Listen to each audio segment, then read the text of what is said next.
First Contact's cruel gift. The Galactic Assembly's gift arrived on a Tuesday. Humanity's first alien spacecraft descended through Earth's atmosphere with all the grace of a falling brick, its hull crackling with strange energies that made every sensor in a 100-mile radius go haywire. As it landed on the specially prepared platform outside the United Earth Space Command headquarters in Geneva, the assembled dignitaries couldn't hide their disappointment. The ship looked like it had been cobbled together from spare parts. Its asymmetrical hull bore the scars of a dozen different repair attempts, each seemingly performed by a different species with wildly different technological philosophies. The landing struts groaned under its weight, and one of them sparked ominously as it settled into place. Ambassador Excelfar, the towering crystalline being who led the Galactic Assembly's delegation, managed to convey smugness despite lacking anything resembling a face. We present humanity with this vessel, the Quantum Dreamer, as is traditional for all new species joining our community. It represents appropriate technology for your development level. Dr. Sarah Chen, Earth's chief xenotechnologist, kept her expression neutral even as her enhanced eyes caught every intentional flaw in the ship's design. The assembly hadn't even bothered to align the power conduits properly. They intersected at angles that would cause devastating feedback loops if the ship tried to reach full power. It was worse than a death trap. It was an insult. "We are honored by your generosity," she replied, the practiced words tasting bitter. Behind her, the gathered crew, Earth's finest engineers, pilots, and scientists, maintained their professional composure. They had all been briefed on the political reality. Humanity needed this ship, no matter how flawed, to gain a foothold in galactic society. The assembly representatives departed quickly after the ceremony, leaving humanity alone with their gift. As soon as the alien ships cleared orbit, Sarah turned to her team. "All right, let's see what we're really dealing with." The initial survey exceeded their worst expectations. The ship's quantum core, its main power source, was deliberately misdone to prevent it from achieving more than 15% efficiency. The navigation systems were programmed to fail if pushed beyond basic interplanetary travel. Even the life support showed signs of tampering, designed to require constant maintenance just to keep the air breathable. But it was in the engine room that they found something extraordinary. Hidden behind panels of corroded metal and wrapped in warning signs in 17 different alien languages was a device that made Sarah's enhanced eyes hurt just looking at it. "What am I seeing?" she asked Dr. Marcus Wong, their quantum mechanics specialist. The normally unflappable scientist was practically vibrating with excitement as he studied the readings.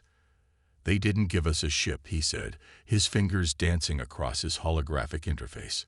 "They gave us a laboratory. This device, it's a quantum probability manipulator. The aliens abandoned research into this technology centuries ago because it was too unpredictable, too dangerous. They literally gave us their failed experiment." Sarah studied the device more carefully. At first glance, it appeared to be a simple sphere of dark metal about 2 meters in diameter. But the longer she looked, the more she noticed how the surface seemed to shift and flow, like oil on water. Sometimes it appeared to occupy slightly different positions simultaneously, as if it couldn't quite decide where in space it wanted to exist. Why would they give us something this potentially powerful? Lieutenant Commander James Rodriguez, their head of security, asked. His cybernetic hand kept twitching toward his sidearm, battle-trained instincts sensing danger. "Because they think we'll destroy ourselves trying to use it," Sarah realized. "This isn't just a cruel joke. It's a test. They want to see if we're as primitive as they believe we are." The team spent the next 3 months studying the ship in secret, carefully maintaining the facade of struggling with basic repairs whenever assembly observers visited. Behind closed doors, however, they made breakthrough after breakthrough. The quantum probability manipulator, which they nicknamed Schrödinger's heart, proved to be far more than a failed experiment. It was a device capable of locally altering the fundamental laws of physics, but only if you understood that it operated on quantum uncertainty itself. The aliens had abandoned it because they tried to control it. The humans learned to work with its chaotic nature instead. Dr. Wong developed a theory that the device's unpredictability was actually its greatest strength. "It's not a machine," he explained to Sarah late one night, surrounded by holographic equations. "It's more like a living thing. It doesn't just manipulate probability. It dreams of new possibilities. And it responds to human consciousness in ways the aliens never imagined." Sarah began to understand why the assembly had really given them this ship. Not because it was dangerous or unstable, but because their own rigid thinking made them incapable of using it properly. Humanity's greatest weakness, our messy, chaotic, adaptable nature, might actually be our greatest strength. They worked in shifts around the clock, replacing the sabotaged systems with hybrid technology that integrated human innovation with alien engineering. The misaligned power conduits were transformed into a resonance network that actually amplified the quantum core's output. The faulty navigation system was rebuilt to work in harmony with Schrödinger's heart, allowing the ship to plot courses through probability space itself. When the assembly's inspection team arrived for their 3-month evaluation, Sarah was ready. She presented them with carefully doctored reports showing minimal progress, along with a list of basic questions that maintained their image as struggling newcomers. The crystalline beings radiated satisfaction as they departed, never noticing how the ship's quantum signature had changed. That night, after the last inspector left, Sarah gathered the crew in the newly renovated bridge. The interior now seamlessly blended biological interfaces with mechanical systems, creating a space that felt alive with possibility. At each station, humans worked in perfect synchronization with technology that supposedly should have been beyond their comprehension. "Time for a real test," Sarah announced, settling into the captain's chair. The neural interface connected smoothly, linking her consciousness to the ship's systems. Through that link, she could feel Schrödinger's heart pulsing with potential, eager to show what it could do in the hands of beings who embraced uncertainty instead of fearing it. "Plot a course for the outer rim," she ordered. "Let's show the galaxy what happens when you underestimate humanity." As the quantum dreamer rose from Earth's surface, its systems humming with power that should have been impossible, Sarah smiled. The assembly had tried to give humanity a prison disguised as a gift. Instead, they had handed them the key to revolutionizing space travel itself. The ship disappeared in a flash of quantum probability, leaving behind only confused sensor readings and a lot of questions. Humanity's real first contact with the galaxy was about to begin, and nothing would ever be the same. The quantum curse. 3 weeks into their unauthorized journey, the quantum dreamer encountered its first crisis. Dr. Marcus Wong was monitoring Schrödinger's heart when the quantum readings suddenly spiked. The dark metal sphere began to vibrate, its surface rippling like disturbed water, and for a brief moment, every crew member experienced the unsettling sensation of existing in multiple places simultaneously. "Emergency shutdown," Sarah ordered, but Wong's fingers were already dancing across the neural interface. The sensation passed, leaving behind splitting headaches and a shared sense of displacement that took hours to fade. "That," Wong announced during the emergency crew meeting, "was our first quantum cascade."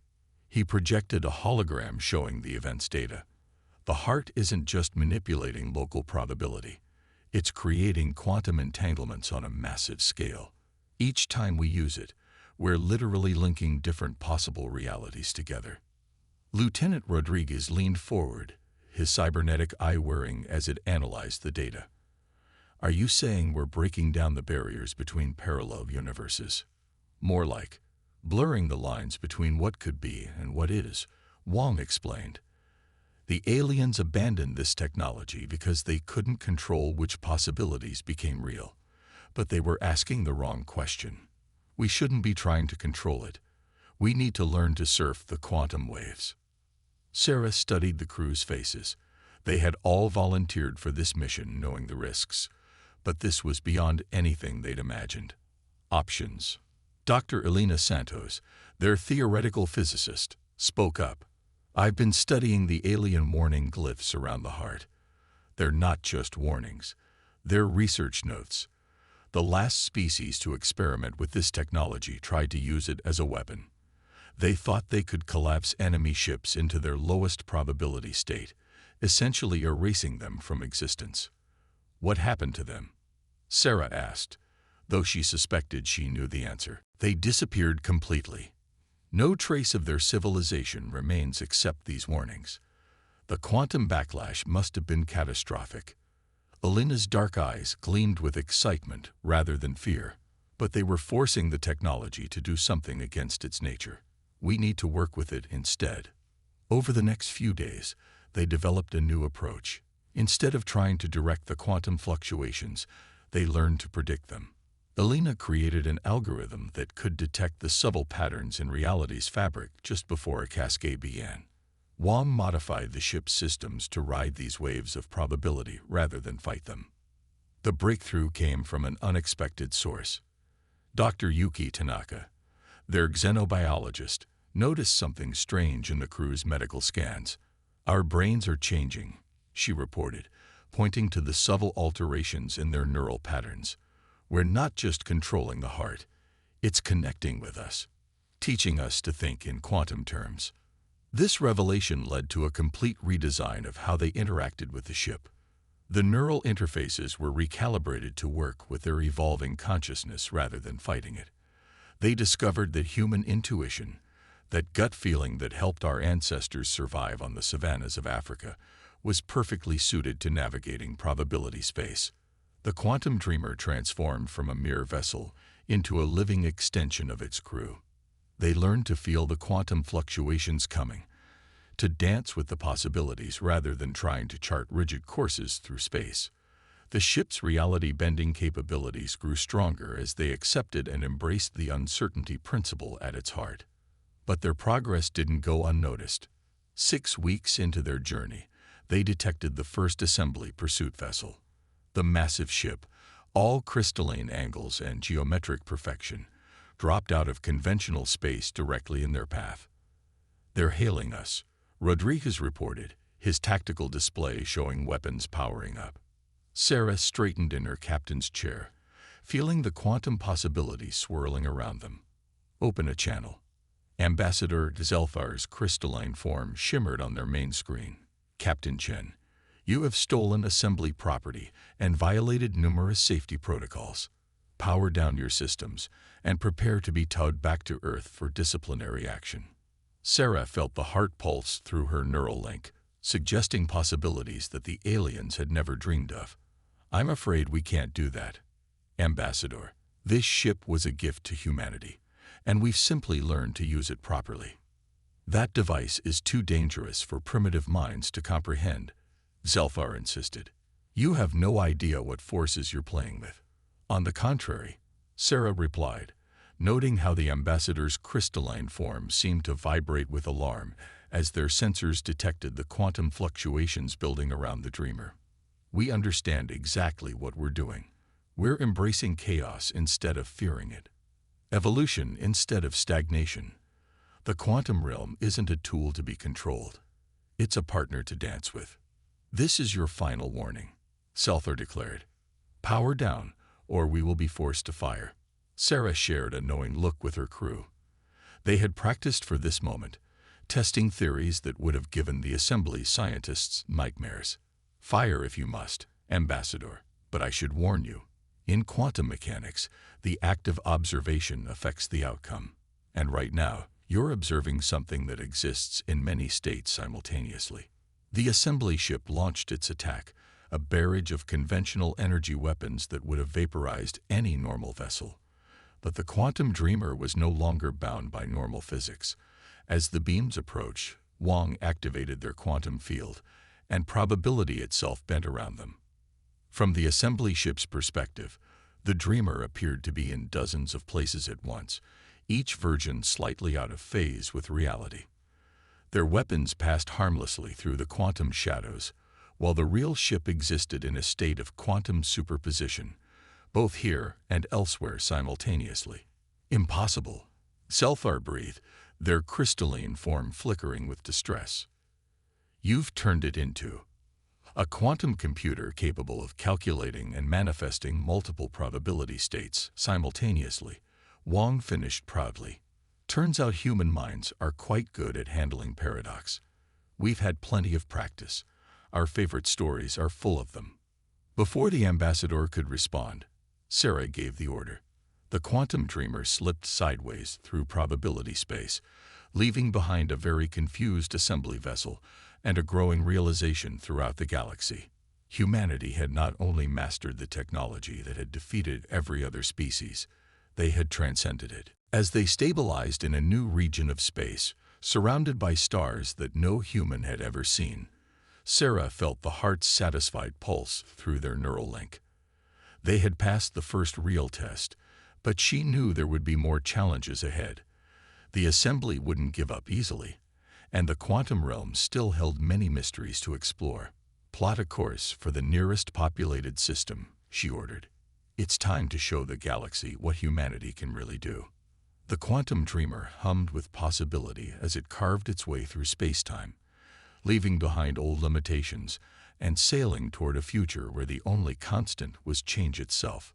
Breaking physical laws, news of the quantum dreamer's escape spread through the galaxy like a quantum wave, collapsing possibilities into a new reality that the assembly had never prepared for. The crew's first stop was a bustling trading hub in the Carina Nebula, where ships of 1,000 species gathered to exchange goods and information.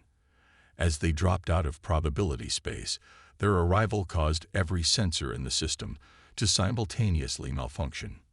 "We're being pinged by dozens of ships," Rodriguez reported, his tactical display lighting up like a Christmas tree. "They've never seen quantum signatures like ours before." Sarah watched the alien vessels scatter like startled fish, leaving a conspicuous bubble of empty space around the dreamer. "Good.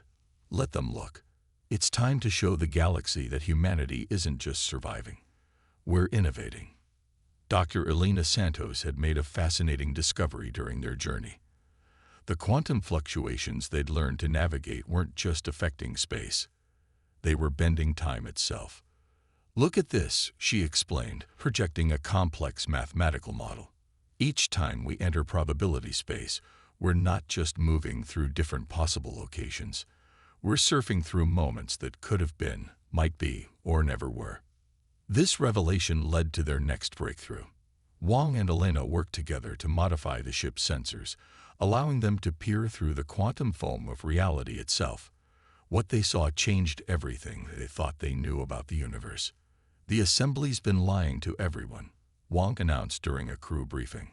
"These trade routes they force everyone to use. They're not the only safe paths through space. They're just the ones that exist in the most probable reality. But there are others, quantum shortcuts through space-time that they either can't see or won't use." Sarah leaned forward, intrigued. "Can we access these shortcuts?" "Better than that," Elena interjected. "We can create them. The heart doesn't just observe quantum states, it can stabilize improbable ones. We could establish new trade routes that the assembly has never dreamed of." The implications were staggering. The assembly maintained its power through control of space lanes and communication networks. But if humanity could create new paths through the quantum realm, that monopoly would crumble. They tested their theory in a remote system, far from prying eyes. The quantum dreamer's crew had learned to feel the fabric of space-time through their neural links, to sense where reality was thin and malleable. Working together, they used the heart to gently tease apart the threads of probability until a new path opened. A quantum corridor that shouldn't exist, but now did. "It's beautiful," Dr. Tanaka whispered, her medical sensors recording how their brains lit up as they perceived multiple layers of reality simultaneously. The human mind, it seemed, was remarkably adaptable to quantum perception once it stopped trying to force everything into classical physics. Their success, however, came with a price.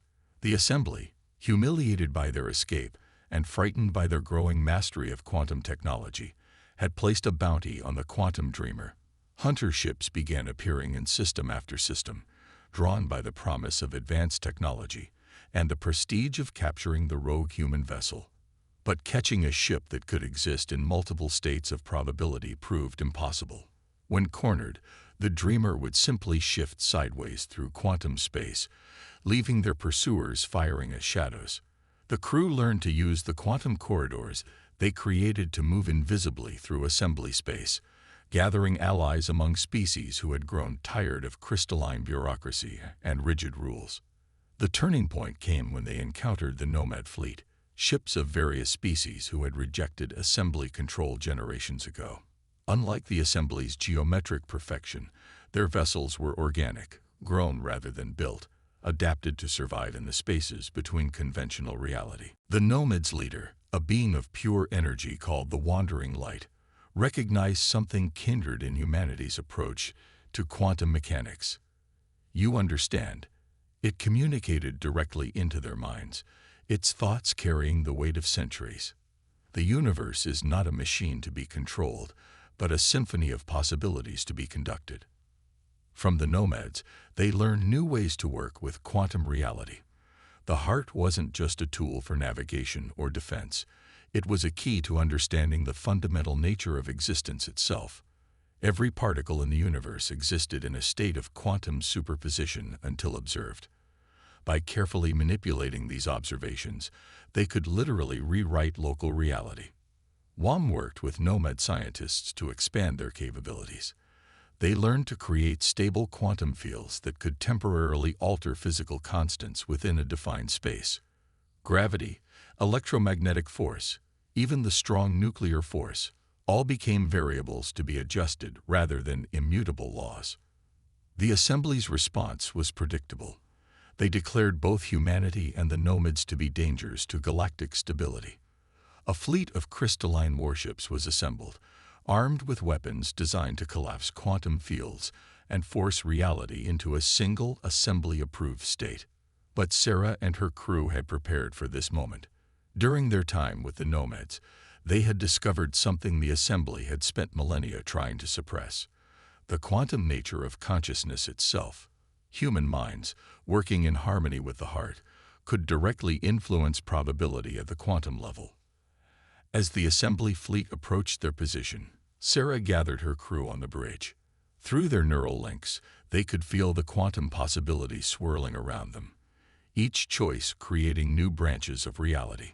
The assembly wanted to force the universe into rigid, predictable patterns. Humanity had learned to swim in the quantum sea of chaos and possibility. They think quantum mechanics is a curse, Sarah told her crew, feeling their minds sink through the ship's systems, that it makes the universe unpredictable and dangerous. But they're wrong. Quantum uncertainty isn't a flaw in reality. It's what makes reality possible. And we're about to show them why. The quantum dreamers' systems hummed with power as they prepared to make their stand. They had broken the laws of physics as the assembly understood them, but in doing so, they had discovered deeper laws, the true quantum nature of reality itself. The real battle for the future of the galaxy was about to begin, and humanity was ready to show the universe what was possible when you stopped fighting chaos and learned to dance with it instead. The Void War begins. The assembly's attack began not with weapons, but with mathematics. Their fleet arrived in perfect geometric formations, each crystalline ship positioning itself at precise coordinates that created a vast, three-dimensional lattice around the quantum dreamer and the gathered Nomad vessels. As their pattern completed, reality itself seemed to crystallize, probability waves collapsing into single, definite states. They're trying to force local space-time to conform to classical physics, Elena reported, her displays showing cascading waves of quantum collapse spreading from the assembly ships. They're using some kind of quantum field harmonics to suppress probability fluctuations. Sarah felt it through her neural link, the familiar quantum possibilities becoming sluggish, harder to grasp. The heart pulsed erratically, like a dancer trying to move through hardening amber. Wong analysis. They've created a classical space bubble, he explained, fingers flying across his interface. Inside their formation, quantum effects are being suppressed. They're trying to force us to play by their rules. Through the main viewport, they watched the assembly's crystalline ships begin to glow with cold mathematical precision. Energy patterns flowed between them, strengthening their reality-fixing field. Ambassador Xelfar's voice echoed through their communication system, carrying the weight of absolute certainty. Surrender now, humans. Your quantum anomalies cannot exist within true order. Accept assembly guidance, and we will help you return to proper physics. But the assembly had made a crucial mistake. In their determination to impose order, they had forgotten why humans had succeeded where they had failed. The crew of the Quantum Dreamer had never tried to control quantum mechanics. They had learned to be part of it. Dr. Tanaka. Sarah called. What are you seeing in our neural patterns? The xenobiologist's eyes were wide as she studied her readings. Something incredible. The assembly's suppression field isn't just affecting space-time. It's trying to force our consciousness into classical patterns. But our brains are fighting back. We're naturally quantum systems, and we're becoming more so by the second. Sarah felt it too. The more the assembly tried to suppress quantum effects, the more aware she became of the quantum nature of her own consciousness. Each thought existed in multiple states simultaneously, each decision branching into parallel possibilities. The assembly wasn't eliminating quantum mechanics. They were forcing humanity to fully embrace it. Wang Elena, remember what we learned from the nomads about consciousness and quantum observation. I think it's time to test that theory. Understanding flowed through the neural link. The assembly was trying to collapse all quantum possibilities into a single reality. But human consciousness itself was quantum in nature. By trying to suppress it, they had only made the crew more aware of their ability to influence probability at the most fundamental level. All hands, Sarah broadcast throughout the ship, clear your minds. Remember your quantum perception training. Don't fight the suppression field. Feel how it's making you more aware of your own quantum nature. Through their neural links, the crew's consciousness began to synchronize, not into a single pattern, but into a quantum superposition of possibilities. The heart responded, its pulse strengthening as it resonated with their enhanced quantum state. The nomad ships around them seemed to catch on to what they were attempting. The wandering light's thoughts brushed against their minds. Yes, you understand. Reality is not observed. It is created through observation. Show them. Sarah gave the order. All crews, quantum sync. Let's show the assembly what happens when you try to force human consciousness into a box. The effect began subtly. Within the assembly's suppression field, tiny fluctuations appeared, quantum possibilities that refused to collapse. The fluctuations grew, spreading like cracks in glass, as human consciousness exerted its inherent quantum nature against the imposed classical order. Impossible. Xelfar's voice crackled with distortion. You cannot maintain quantum states within our null field. That's where you're wrong. Sarah replied calmly. We're not maintaining quantum states. We are quantum states. Every conscious mind aboard this ship exists in superposition. By trying to suppress that, you've only made us more aware of it. The Quantum Dreamer began to glow with an impossible light as the crew's synchronized consciousness worked in harmony with the heart. Around them, the nomad ships added their own quantum resonance to the effect. Reality within the assembly's formation began to shudder as multiple quantum states asserted themselves simultaneously. Their suppression field is failing, Wang reported with satisfaction. They can't maintain it against this many conscious quantum observers choosing to perceive multiple possibilities simultaneously. The assembly ship's perfect formation began to waver as their reality-fixing effect broke down. Some ships appeared to exist in multiple positions at once, their crews unable to cope with the quantum uncertainty flooding their carefully ordered space. This is your final warning. Sarah broadcast to the assembly fleet. Your understanding of physics is incomplete. Quantum uncertainty isn't a flaw to be corrected. It's the foundation of consciousness itself. Stand down, or will be forced to demonstrate just how profound that uncertainty can become. Instead of responding, the assembly ships opened fire. But in the quantum chaos their own suppression field had failed to contain, their weapons found themselves caught in probability loops, striking phantom targets or missing across multiple possible timelines simultaneously. The quantum dreamer and its nomad allies began their counterattack. But instead of traditional weapons, they wielded probability itself.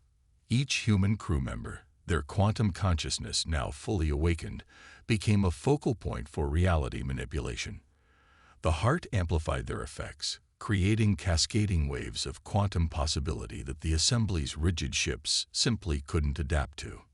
Some assembly ships found themselves phasing between realities, their crystalline structures unable to maintain coherence across multiple quantum states. Others fell into temporal eddies, experiencing the same moments over and over as probability collapsed and reformed around them.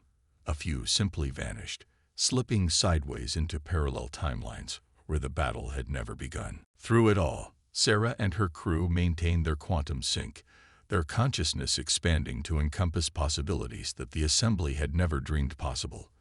They weren't just fighting a battle, they were rewriting the rules of reality itself, proving that the true power of quantum mechanics lay not in controlling it, but in becoming one with its infinite potential. Reality's new rules. In the aftermath of the battle, the galaxy changed.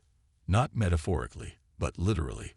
Probability waves rippled outward from the confrontation site, subtly altering the fabric of space-time itself.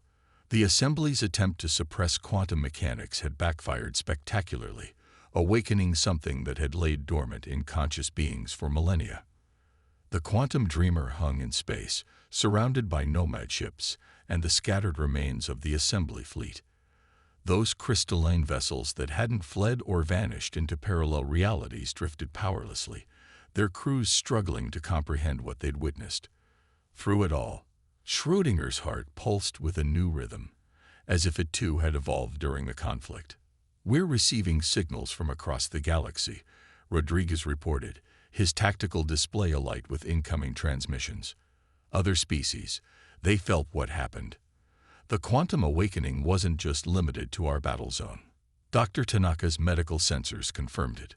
The quantum resonance we created, it propagated through subspace, affecting conscious minds everywhere.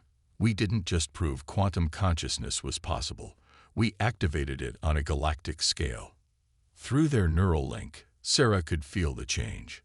The universe felt more alive, more connected.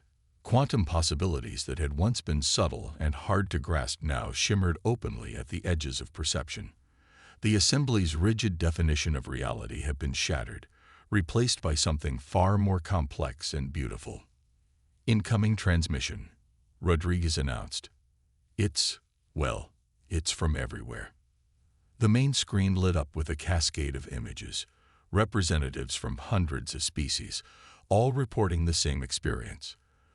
The quantum awakening had affected them all differently, but the result was universal. Consciousness itself had evolved, becoming aware of its own quantum nature.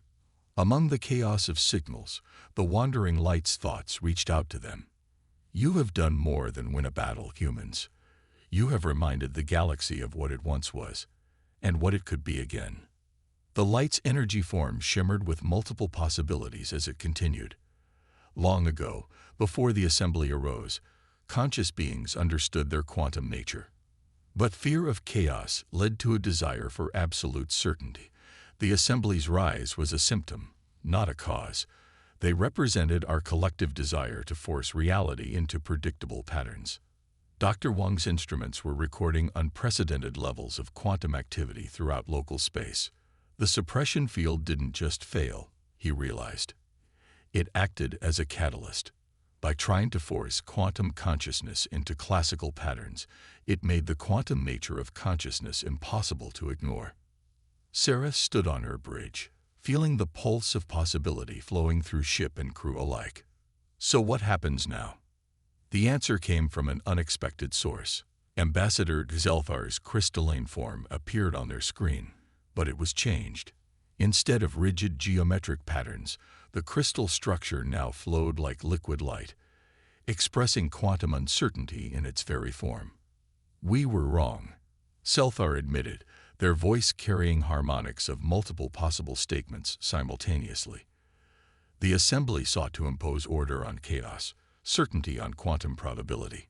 We forgot that consciousness itself arose from quantum processes. In trying to suppress quantum mechanics, we were suppressing the very thing that makes us conscious beings. Over the following weeks, reports flooded in from across the galaxy. Species that had long accepted assembly restrictions found themselves awakening to new possibilities. The rigid trade routes that had once been the only safe paths through space blossomed into networks of quantum corridors, accessible to any consciousness that understood how to perceive them. The heart proved to be key to understanding these changes. It wasn't just a quantum probability manipulator. It was a tool for expanding consciousness itself. The human crew's success hadn't come from mastering the device, but from allowing it to help them master themselves. Dr. Elena Santos developed a new theory that explained everything they'd experienced. Quantum mechanics isn't just a description of particle behavior, she explained to an assembled conference of scientists from across the galaxy. It's the universe's operating system, and consciousness is its user interface. The assembly tried to compile everything down to machine code, but that's not how living systems work. The quantum dreamer became a symbol of this new understanding. Under Sarah's command, it transformed into a training vessel where beings from all species could learn to embrace their quantum nature rather than fear it. The ship's neural interface, designed for human consciousness, proved remarkably adaptable to other forms of awareness. Even the assembly itself underwent a transformation. The rigid hierarchy that had governed galactic civilization for millennia dissolved, replaced by a quantum democracy where multiple possibilities could coexist. Their crystalline architecture evolved, becoming flowing structures that expressed quantum beauty rather than imposed order. Humanity's gift, the ship that was supposed to humble them, had instead humbled the galaxy itself. The curse had become a blessing, teaching a lesson that echoed across space and time. The universe's greatest mysteries aren't meant to be conquered, but to be experienced in all their quantum glory.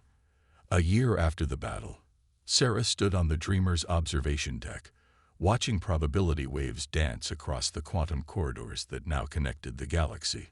Besides her, Dr. Wong was teaching a group of assembly younglings how to perceive multiple realities simultaneously. The stories were wrong, she mused, feeling the heart's peaceful pulse through the neural link. We didn't defy reality. We just helped it remember what it was supposed to be all along. Through the quantum link that now connected all conscious beings, she felt the galaxy's response, a symphony of possibilities, each consciousness contributing its own unique perspective to the grand quantum dance of reality. The assembly had tried to give humanity their greatest failure.